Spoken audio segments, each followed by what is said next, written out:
আপনার নাম? খোকন দাস। নেট কানেক্টে আপনার ওয়ার্ক এক্সপিরিয়েন্স কি? আমি এক পেশেন্ট হচ্ছে সুগারের রোগী, দীর্ঘদিন ধরে ভুগেছি, অন্য ডাক্তার দেখিয়েছিলাম। তো যাক, সেই ডাক্তারকে আমি চেঞ্জ করে আবার আমি দেবব্রত সরকারকে দেখাচ্ছি। সে দেখিয়ে আমি আর 5 বছর হয়ে গেল, আমি এখন খুবই ভালো আছি। আমার আর কোনো রকম অসুখই নেই শরীরের মধ্যে। হ্যাঁ, আমি এখন খুবই ভালো আছি, আমার কোনো রকম কোনো অসুবিধা নেই। ওষুধ খুব সামান্য ওষুধ চলছে, ওষুধ একবারেই মানে এটা বলাই চলে না। তো দুটো ওষুধ খাই, একটা থাইরয়েড খাই আর একটা B1C ওষুধ খাই। সুগারের ওষুধ মোটে একবারই বন্ধ। খুবই ভালো লাগছে আমার, খুব এই পরিষেবাতে আমি খুব খুশি।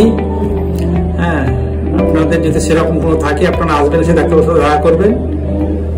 নিঃসন্দেহে ভগবানের মতোই ট্রিটমেন্ট হচ্ছে।